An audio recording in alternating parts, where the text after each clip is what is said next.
Hello and welcome back to the Mainly Sports Podcast. He's Jeesh, We shoot. and today's podcast is on the top 10 underrated NBA players, in our opinion, for our generation. So I started the last one, and so you go ahead with your number 10, Jeesh. Back to basketball again, one of my favorite sports here. Um, I kind of had a hard time thinking with number 10. Honestly, I didn't know who to put in there, but the I only put this guy in here because of I kind of enjoyed watching the Pistons play back in like '04, '03. So Rip Hamilton, also known as Richard Hamilton, his real name. He's kind of underrated a little bit. Um, when he played for Detroit. For the rest of his career, he didn't produce as much. But with Detroit, he put up an average of 18.7 points per game over those years, and that's pretty decent for um, a guy who is considered a defender, I believe. And he also, like I said about the Detroit teams, they won a championship in '04, I believe it was, or '05. Or One of them. four, I yep. think it was '04. Um, but yeah, with him being on that team and he had so many people around him to put up 18.7 points between him and Chauncey Billups and Rasheed and Ben Wallace and I think Lindsey Hunter was on the team.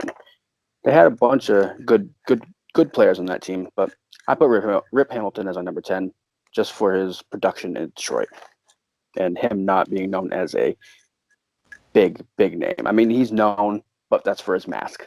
And that's about it. Yep. All right. Yeah, I agree with that. My number 10 is Marcus Smart. Mm-hmm. And like I said, we're going to have a first repeat person.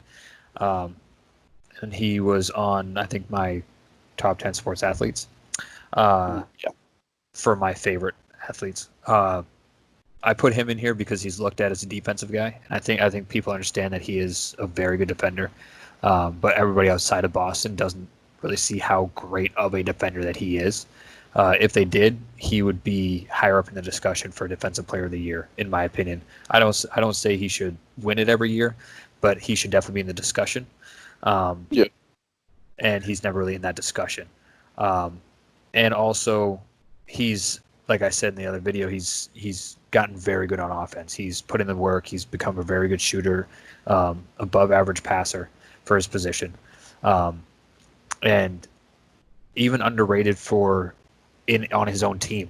I think there's a big difference between underrated and undervalued, and I think he's not undervalued. I think he's valued probably higher than anybody else on that Celtics team, but Yeah. it's still hard for him to get a starting spot because we have Kemba, Jaylen Brown, Jason Tatum, Gordon Hayward, so we have a bunch of guys, and it's just easier for him to come off the bench. But I think most teams, I mean, look, you just talked about Detroit. Granted, that was '04, but Detroit now, they could use a Marcus Smart, and he'd be a starter for them. He'd be a starter on a lot of teams at shooting guard. So, and I think that's why they're kind of getting Jason Tatum to play power forward to give Marcus Smart a chance to play more. So, yeah, Marcus Smart is number 10 on my list for underrated throughout the league. I can definitely agree with that.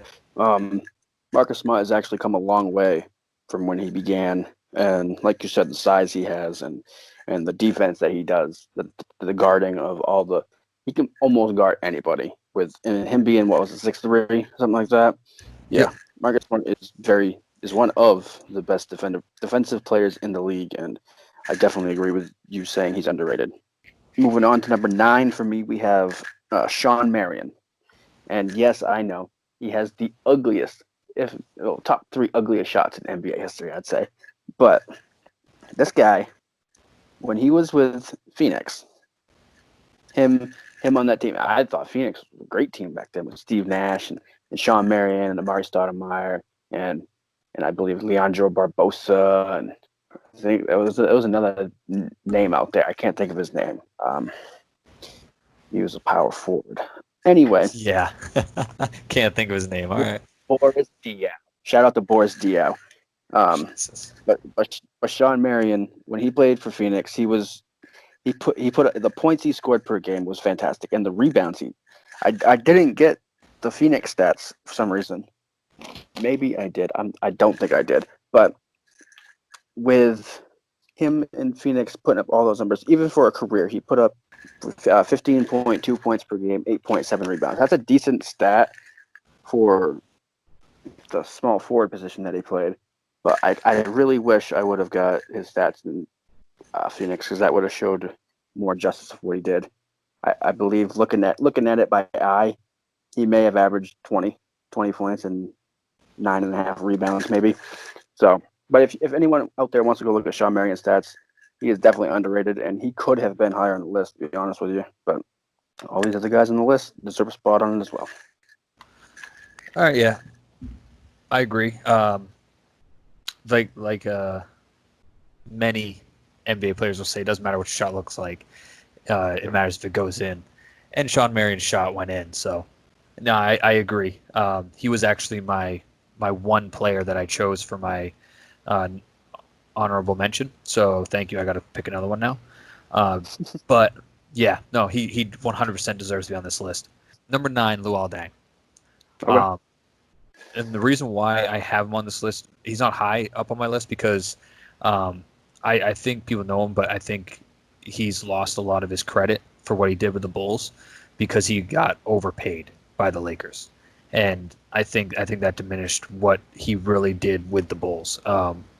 He was a 2-time All-Star. I'm pretty sure after D Wade got D Wade. Oh my God, he was a 2-time All-Star after Derrick Rose had his famous injury. I'm pretty sure he might have been just a 1, but I thought it was 2, 2012, 2013. So he wasn't. It wasn't like he was a scrub. There was a reason why he did get paid. And a very, very good defender.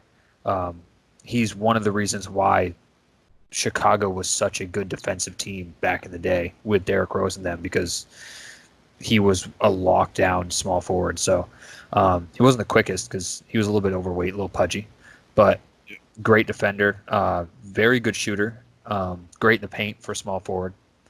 He wasn't afraid to bang around down the paint. So I got him at number 9. I think that's accurate for him as for being overlooked because of him getting paid by the Lakers. So yeah, number 9, Luol Deng. Okay. Yeah. I remember watching Luol Deng in Chicago, and he always was a force on defense, and he could knock down the shots when his number was called too. So I agree with that one, 100%. Moving next on my list, we have number 8, and I put Danilo Gallinari. The reason why I put Gallinari on the list was mostly because it's not what he's done for his career. For his career, he's averaged 16.2 points per game and 4.9 rebounds. He's not an assist guy, so we won't get into that. But over last year and the year before, he's put up 19.8 and 19.2 points per game. And before that, he averaged 19.5 and 18.2 in a couple other seasons with Denver, his final 2 seasons, actually. So he's kind of getting better with age, and I think he is improving his game, and he's finding more ways to be productive. And his points have gone up, and his rebounds have gone up. And that when they talk about Danilo Gallinari, that everyone thinks, oh, he's just a shooter. He's a power forward that had his glory years in New York until they traded him. Nah, that's not the case. He is he did very well for Denver, but he's with Oklahoma City right now, and he is proven that he is the starter in this league. And I enjoy watching him play. The Miami Heat actually almost traded for him, and I was really hoping they would, but they did not. But I like him. I liked him in New York. I liked him in Denver. I liked him in LA for the Clippers, and I like him in OKC. I think he's underrated. That's a good choice, especially how good Oklahoma City's actually been this year.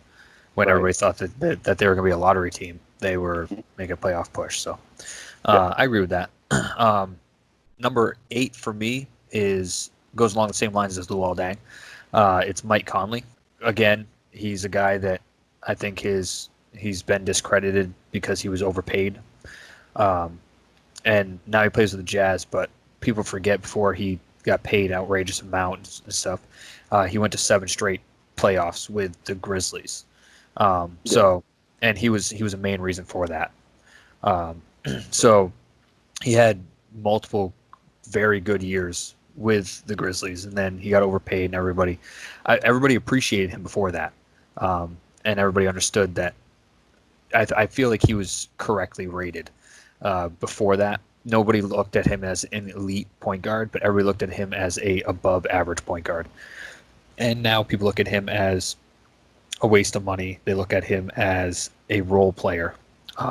Granted, he plays with Utah now, and so his role is diminished because they do have Donovan Mitchell, and that's their main scoring option.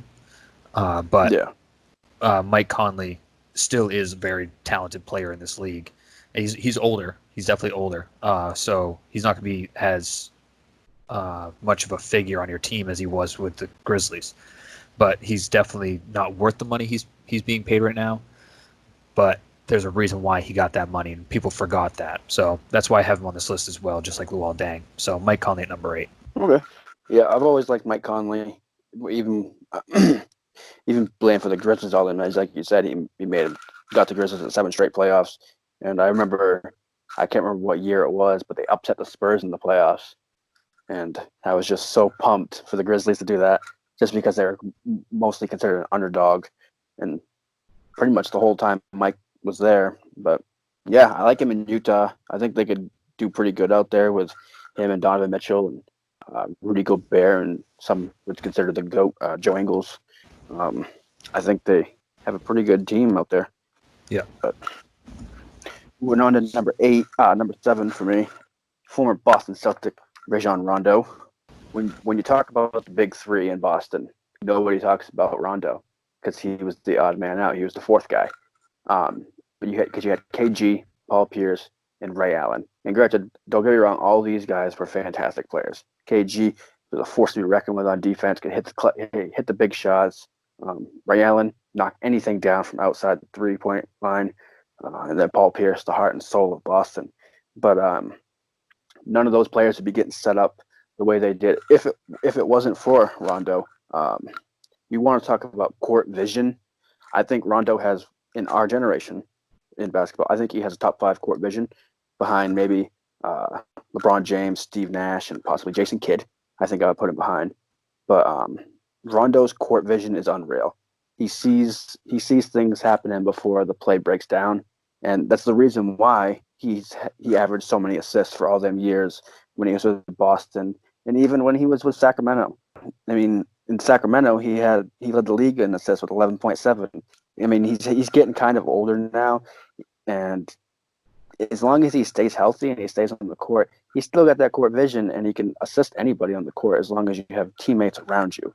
And right now, he's playing for the Lakers, and they have him coming off the bench. And if they didn't have him coming off the bench for the Lakers, he'd be averaging, my guess would be almost 10 assists per game. But he can't really do that because LeBron plays point guard, and LeBron is, I believe, a little bit better at court vision than him. But overall, I think, and Rondo's not a prolific scorer, but he can score when he needs to. And between the assists and the steals and him being just so good at seeing the play, I put Rondo at number 7 on my list. That's fair. I like that as a Celtic. Yeah, I agree with it. I will say, though, my honorable mention, now that you stole one, so I have to put a new one in there. My honorable mention I already thought of is actually on that same Celtics team, but it's not Rajon Rondo. So I'll obviously revisit that when it comes to that. But Rajon Rondo is underrated, but I feel like there was another person on that team that was more underrated than him. But number 7, Kyle Lowry.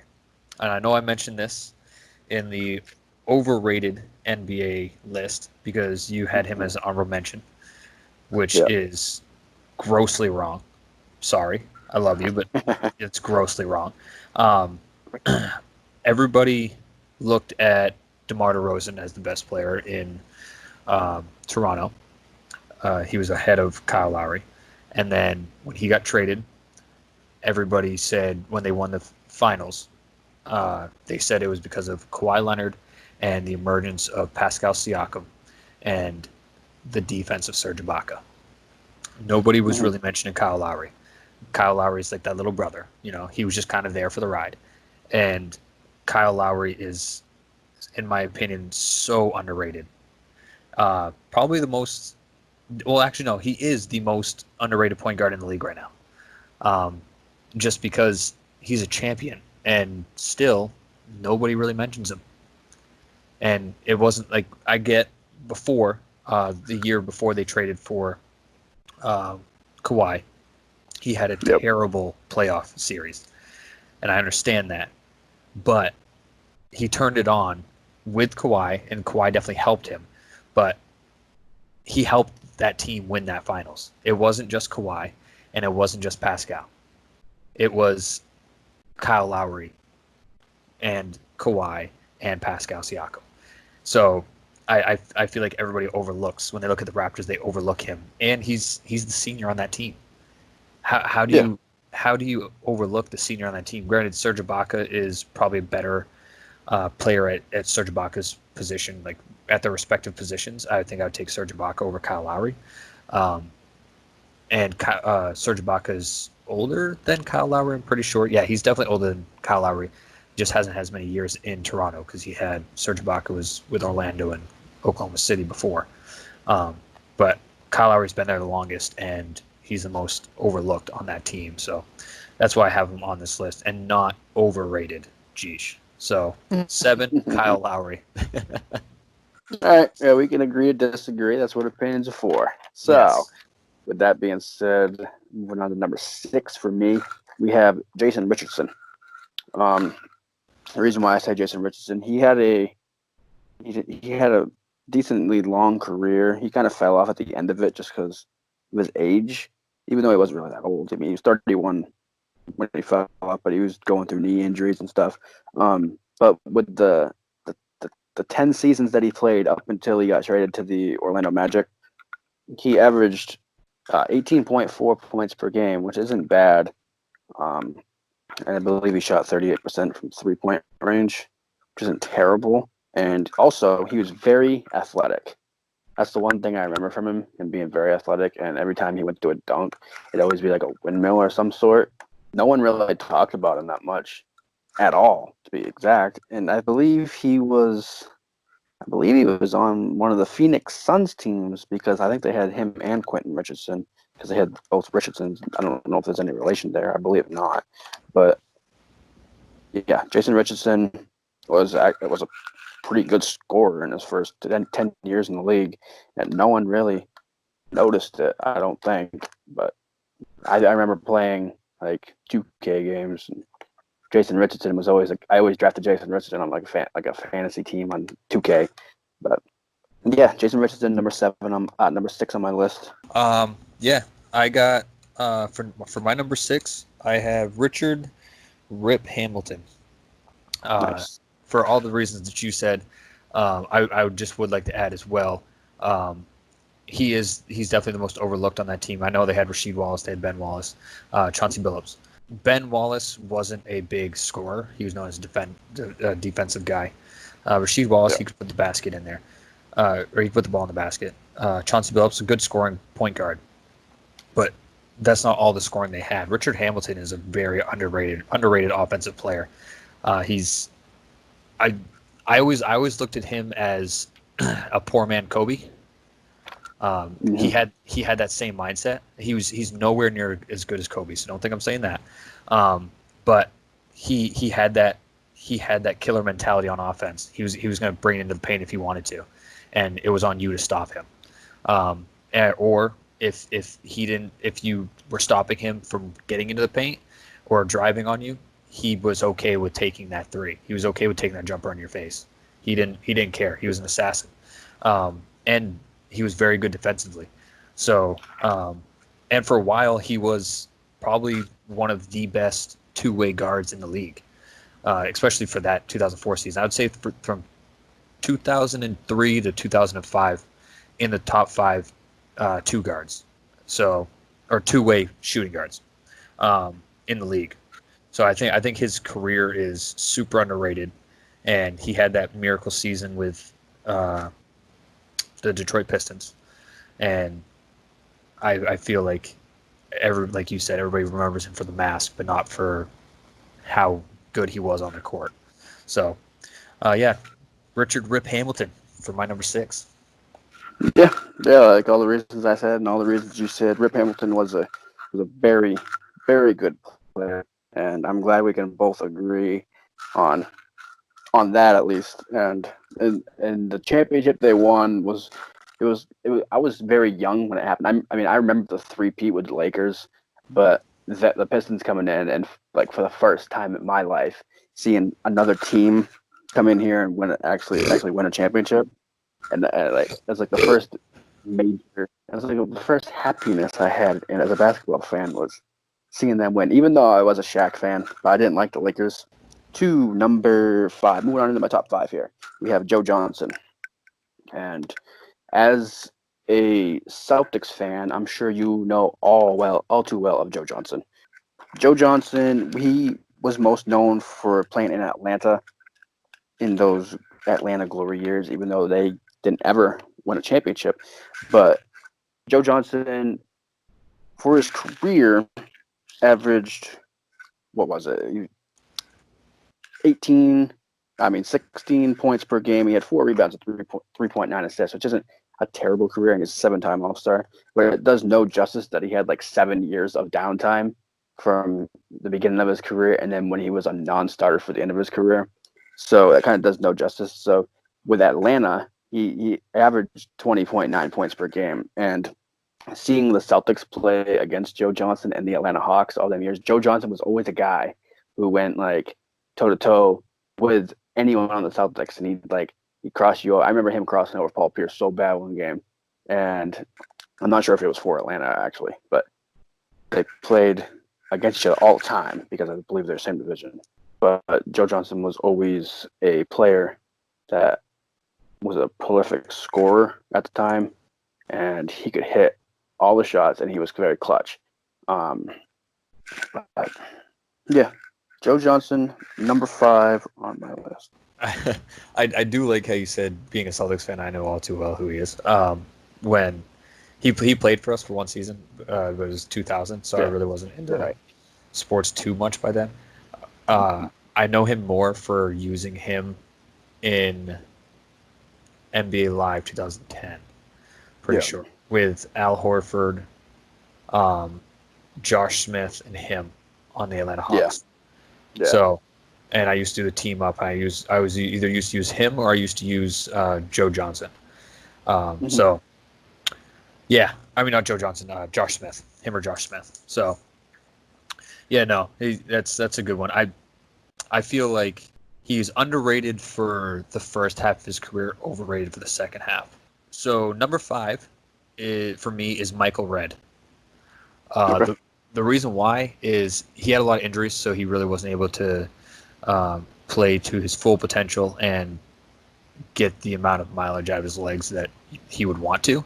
But also because I'm pretty sure if you just talk to a casual basketball fan, they might know who he is, but they think he played during the 80s or 90s.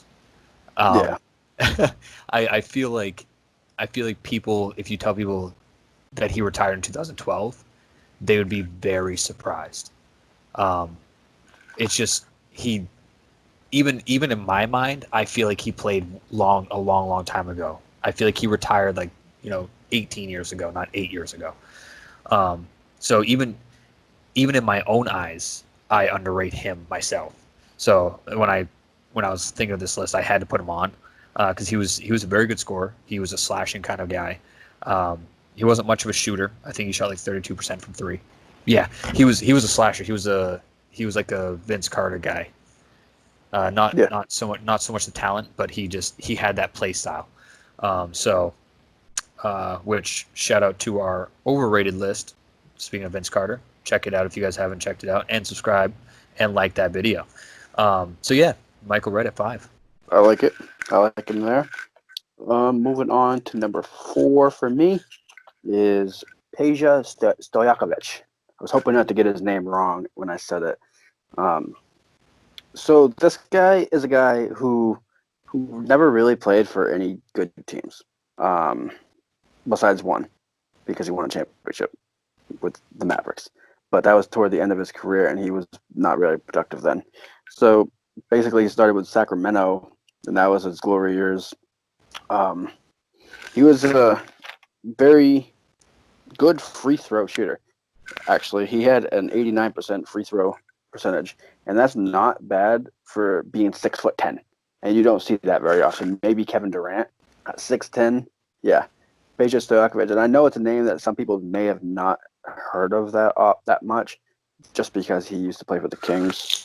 But yeah. So from like 2000 to 2006, I believe it was, he had 3 All-Star appearances there, and he averaged a lot of points a game. I didn't do the stats on it, but he had to average almost 20, or a little bit over 20. But yeah, I always remember him being in, like, we're getting on the video game subject. I mean, we both play video games, and Peja Stojakovic in the NBA 2K and the NBA Live games is always a fun guy to use, just because he was so tall and he had a cool name, and he shot like 40% from 3-point range for his career. He's a very good shooter. So I think he was very underrated, and I think he's a great player. So Peja Stojakovic, number 4. Yeah, I agree. I agree with that. The thing I would say though is he was synonymous with being a very good 3-point shooter, like you said. So I think through pure basketball fans, I think they know the name. But I think you're right with that he isn't just a 3-point shooter, and that's what people do remember him as. And he was more than just that. So I do agree with the underrated. But what you did forget to mention with the Ballers game. I know we did the video; it hasn't come out yet. Ballers is not on my list or your list, so it's not giving up any hints.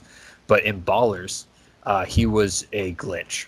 If you chose him, all you had to do was a crap ton of juke moves and shoot a 3, and he was going to make it every single time. And you're going to get your turbo all the way up, and you were never going to lose ever. Yeah. So, yeah, no, I like that pick at number 4. My number 4 is Joakim Noah. Okay. He is Luol Deng is underrated, and he was a Bulls teammate of Joakim Noah. But people at least remember him more than Joakim Noah for good things. A lot of people remember Joakim Noah as the Knicks guy or that guy in Chicago that looked like an alien. Yeah. That's what he's known for. He's known as like one of the ugliest players in NBA history, stuff like that. But to the real basketball fans, I won't say real basketball fans, the true diehard fans, know that Joakim Noah is one of the greatest defenders in NBA history. Again, a big reason why the Bulls were such a good defensive team. And Luol Deng was good at defense, but I don't think Tom Thibodeau's defensive-minded game would have worked with the Bulls if Joakim Noah was not their center. This man is a defensive juggernaut, a rebounding juggernaut. He loved to be in the paint and push people out of his way. He was super feisty. He was willing to scrap with anybody. He was the prototypical city guy. He was Chicago personified. If you could embody somebody that had Chicago's mentality, it's Joakim Noah, and that's why he's so loved by the Bulls fans. So Joakim Noah is definitely number 4 on the underrated list outside of Chicago, because in Chicago, everybody knows who he is, everybody loves him, and everybody would love to see him in the Hall of Fame. So outside of Chicago, he's very underrated. Yeah, I could definitely agree with you on Joakim being a huge physical defensive force for the Chicago Bulls, and he was a perfect fit for Chicago. He had all the right mentality for it, and him and Derrick Rose, that team had so much potential all them years, but it was around the time where Boston had the big 3 and then Miami had the big 3, so they didn't really have their own big 3 to do it to get by. But yeah, I agree. Joakim Noah, I almost put him on my list, but he just did not make the cut. Yeah, like that's the thing, dude. Like, look at them teams in Chicago. Mm-hmm. They had over 60 wins, and they had Derrick Rose, who at that time was a star. As a rookie, was a star, a superstar. But other than that, they just had very sound basketball players other than him. Yeah. And 60 wins. That goes to show just how good these guys were, Derrick Rose included, especially, I should say, and the coaching. I don't think Tom Thibodeau has worked out in other places, but in Chicago, they had this chemistry that they had no stars but outside of Derrick Rose, and they were good enough to be number one seed all the time and be super competitive. It just didn't end up working out in the playoffs, but yeah, they were a very fun team to watch too. It wasn't just a boring defensive basketball game. They were exciting on offense and they played lockdown defense. So, yep. Right. Yeah. Yeah, I agree with you them being a fun team to watch as a basketball fan. As being a Miami Heat fan, it was not fun to watch. But overall, yes, they were always a competition for the Miami Heat in those playoffs. But anyway, moving on to number 3 on my list, we have Rashard Lewis. He started off with Seattle, and if the young people watching this don't know, Seattle used to have an NBA team called the Seattle Supersonics. Look it up. You never know. Maybe one day Seattle will get an NBA team back, and I kind of wish they would, because Seattle was always fun to watch, and they always had the cool uniforms to go with it, with the Space Needle on it and everything else. But anyway, Rashard Lewis played so many years there. I believe played eight years in Seattle. He was a decent scorer throughout those years. After his first 3 years in the NBA, just getting warmed up, took him a little while, but there was an 8-year span in Seattle and in Orlando that he averaged 18.9 points per game and 6 rebounds, which is pretty good for a small forward, power forward. I mean, he's 6'10", but he's not really built like a power forward. And Rashard I thought was always a like an outside scorer, mid-range outside scorer, which was not known really in the early 2000s as being a 3-point kind of guy, because that was mid-range game until Steph Curry changed it. But yeah, those 8 years he did really good, and even the other years he was a very good role player. And even in his last few years, he was a very good coming off the bench kind of guy.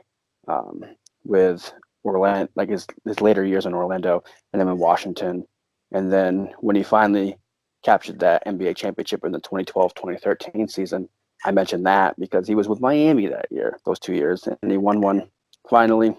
Even with Miami, his 3-point shooting, he was 33, 34 years old. Those were his last 2 seasons, and he averaged 41% from 3-point range, which is pretty good for a 6'10" old dude. But yeah, Rashard Lewis underrated in my eyes for his whole career, I believe. Yep, I agree. I like I said, I had him on my list there at first until I thought of another guy. He's one of them fringe guys because the reason why I had him close to my list is because he seems like a guy, like, people remember who he is, people give him credit for what he did, but he seems like a guy that if he played now, he would be an all-star, because today's NBA is totally suited for him so much better than it was back then. Because like you said, he's a smaller guy. He's tall, but he's a smaller guy. But he still did fairly well for himself in the rebounding department too. But yeah, he definitely fits today's NBA a little bit better than when he actually played. So I 100% agree with that. My number 3 is Baron Davis, who is the original Beard. Yes.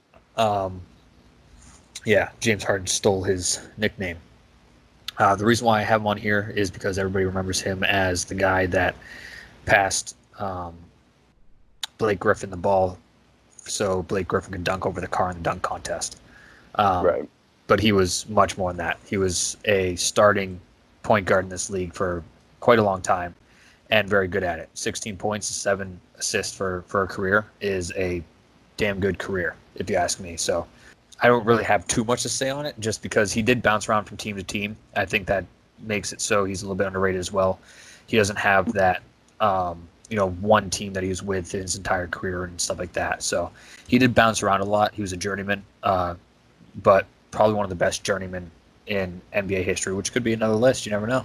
I will say if we do make a journeyman's list, top 10 journeyman's list, he will be on my list. So he is definitely one of the best journeymen of NBA history. So yeah, that's my number 3. I like it. I always like Baron Davis, and um, most people don't know him because they know the Warriors of late, not the Warriors back when Baron Davis was on the team, and I think Jason Richardson was actually on the team at the time as well. But yeah, I like Baron Davis. He's a very good, underrated player, considered for my list as well, but did not make it. Could have easily made it, but anyway, moving on to number 2. This man was already on your list. Michael Redd is my number 2, and for all the same reasons that you said. He averaged 19 points per game, which is pretty good, but he didn't start all the time. That's the thing. And when he did start, his averages was 23.4. That is damn good. And like I mentioned earlier, his 3-point percentage is 38%, which is pretty good. And like you said, it seems like he's been around so long ago, but it wasn't. I don't know if we're thinking of someone else with a close name like that, but yeah, it seems like he played for Milwaukee so long ago, and like some reason because no one ever talks about him is what it is, and the reason for that is why he's on the underrated list. So, number 2, Michael Redd. Yep, I think it's pretty obvious that I 100% agree with that. Yeah. All right, so yeah, number 2 for me is Brook Lopez. Brook Lopez. Okay. Yep. The 100% main reason why is because he was traded to the Lakers, not this season but last, and had a very subpar season, and everybody started calling him a scrub. But what they forget is he is the leading scorer for the Brooklyn Nets franchise. He has scored the most points for the Brooklyn/New Jersey Nets of all time. That alone right there tells me that he's underrated. 1 year where he didn't play to what he should have, all of a sudden people forgot so many good years he had with the Nets. Granted, the Nets weren't always good. They had the horrible trade that completely ruined their franchise for a little bit. Yeah. Thank you, by the way, Brooklyn, for giving us Jason Tatum and Jaylen Brown and really making our team what it is today. Marcus Smart. So we really appreciate you guys for that. But Brook Lopez, even though it was a bad team, he was still like a shining light, I guess you could say, on that team, where day in, day out, game after game, he was going to give you points, he was going to give you rebounds, he was going to do his job. So, and I don't think he's ever been looked at as a top center in the league. He's just quietly done it. That's kind of why I thought of putting Tim Duncan on this list, because Tim Duncan was quiet. Nobody really talked about him throughout his career. I mean, everybody knew how great he was. But he was just a quiet dude. He was never in the news, so people didn't really talk about him much. And Brook Lopez, he doesn't get talked about. His brother Robin gets talked about more than Brook, and Robin gets talked about because he likes to beat up mascots. So, Right. Yeah, I think Brook Lopez has flown under the radar, way too far. I'm not going to say he's a Hall of Famer and one of the best throughout our time, but he has been a above average NBA player for his entire career besides one season, and everybody just overlooks it. So, Brook Lopez, number 2. Yeah, I can see exactly what you're talking about with him. He goes to work every day, shows up, does his job, and that's what he's supposed to do. He's there to be a center. He's been there to be a center and to get rebounds and score, and that's exactly what he's done. And like you said, he's the all-time leading scorer in Brooklyn/New Jersey history, or Nets history, I should say. But yeah, I've always liked Brook Lopez. My bad. Since he came into the league, I remember watching a show when I was a kid.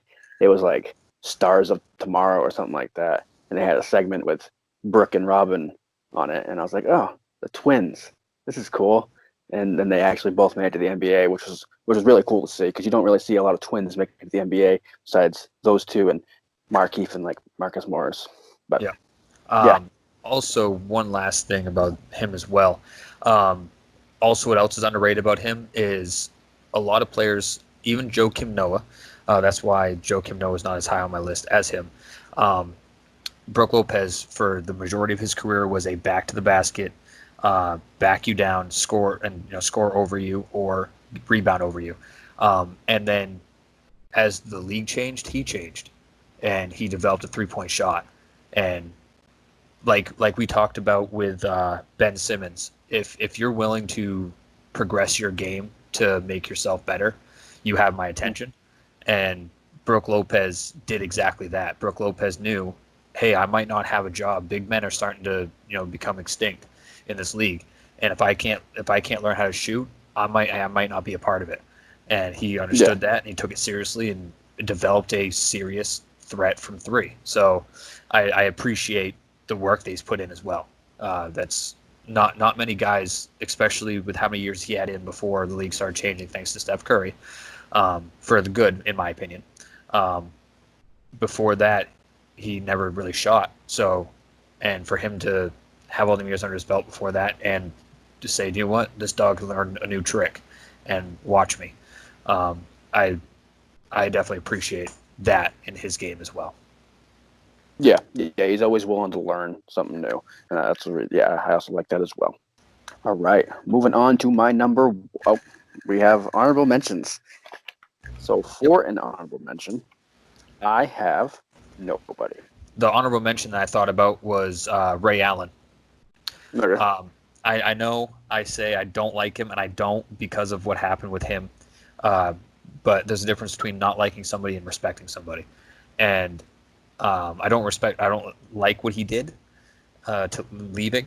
Um, but what I think sucks for his legacy is everybody thinks that he was just a spot up shooter, um, because he has the record for most threes in a career, which is going to be broken very soon. Let's be real here. But um, for his time, yes, he was a sharpshooter. He was a marksman, but he was more than that. If you look what he did with the Bucks, especially the Bucks and the Supersonics, but especially the Bucks, slasher, a big time dude. This man could dunk the ball.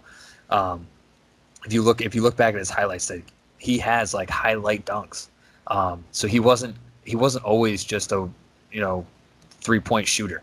And since he went to the Celtics and they had Paul Pierce and KG, that was kind of his role because they had Rajon Rondo bringing it up the court. He was the primary ball handler. Uh, Paul Pierce was known as the finisher, and KG was known as the cleanup guy. And so Ray Allen stepped into his role and just became more of a shooter rather than a primary ball handler or a slasher and stuff like that, like he was earlier on. So Yeah, people respect him. He's obviously one of the greats, and everybody knows who he is that follows basketball. But in that sense, I think he's super underrated because people forget that he wasn't just a sharpshooter, 3-point specialist. So yeah. I can agree with you on that. Another thing, He was very good when he didn't have the ball, and yep, that's what made him so good at the 3-point shot. Because it doesn't matter, someone would have the ball in their hands, and he'd be bobbing and weaving through people to find an opening, and just the court vision that he has. And like we talked about in the other video, speaking of court vision, the 3-point shot that he hit against San Antonio to tie it up with the Miami Heat. Um, when he was stepping back, he didn't even have to look at the ground because he knew exactly where he was. And him knowing exactly where he was is just like the sense that he has of what's going on the court was just fantastic. And that's why his career was so long and he was considered one of the best shooters. Well, he is the best shooter of all time right now. But yep, as we talk about, we talk about Steph Curry a lot, but there's a reason for that. And Steph Curry is very good. He, yep, we can get into a whole nother thing on Steph Curry, and I'm sure we will because it changed the NBA. But yeah. anyway, yes, Ray Allen, very underrated. Yeah. Yeah, since we like talking so much about Stephen Curry, how you said he's always moving even when he doesn't have the ball. If Mhm. if you want to get an idea of that, you don't got to go and watch a Ray Allen highlight. video. Right. If you want to see what Ray Allen used to do when he didn't have the ball, just watch Steph Curry. I will bet you right now, if you were to ask Steph Curry who he used to watch, I bet you Ray Allen's in that list because if you put tape to tape, Ray Allen used to do all the same stuff that Steph Curry does now. Steph Curry doesn't stop moving when he's on the court. When he doesn't have the ball, he tired. Yeah. Steph Curry's not fast. He's not anything like that. But since he constantly moves, that's what wears you down the most. Is just the constant moving because he doesn't get tired. And that's what Ray Allen used to do as well. So you made actually a very good point with that as well. All right. Shout out to Ray Allen. And moving on to number 1. So number 1 on my list, you'll like this one, Antoine Walker. Okay. And the reason why I put Antoine Walker is because everyone talks about when the Celtics were horrible and Paul Pierce was the only guy they had on the team. That may be true, but Antoine Walker was very good. If you look at his Boston stats, Antoine Walker averaged 20.6 points per game and 8.6 rebounds in 7 seasons in Boston. That is damn good. And like I said, nobody gave him any credit for being that second guy in Boston. Because people always talk about Paul Pierce being the heart and soul of the city and trying to carry that team to the bad records that they always had until, of course, the Big Three came along. But when the Big Three came along, Antoine Walker was gone by then, obviously, because he left Boston in 2003. I actually think his last year was when the Big Three started. But yeah, Antoine Walker was a really good scorer and a really good rebounder his whole career. I believe his career he still averaged 17.5 and 7.7 rebounds per game, even coming off the bench in the later stages of his career. And he was an NBA champion. He worked so hard with Boston, and then he tried to find more teams to play for, and he finally got the championship, which I love because it was the 2006 Miami Heat. Dwayne Wade got him that championship that he always wanted. And Antoine Walker was a 3-time All-Star. So it wasn't horrible. Being 6'8", being a power forward, he's a pretty good shooter. I mean, granted, most of his shots came from the inside. He wasn't really that great at three-point shooting. I believe it was only 32%. But it's not horrible for being the size that he was. He wasn't really an athletic guy. I think he was more on the overweight side. I mean, I wouldn't really call him overweight, but he was kind of on the heavier side, the chubby side. I don't know how to describe it. Not any disrespect toward him, but Antoine Walker, very good and very underrated in my eyes. So that's the reason why I put him at number 1. If you want to know how to call somebody overweight in the NBA without making them feel bad, I just call them Charles Barkley types. Okay. So. Yeah. Yeah, no, that's a decent one.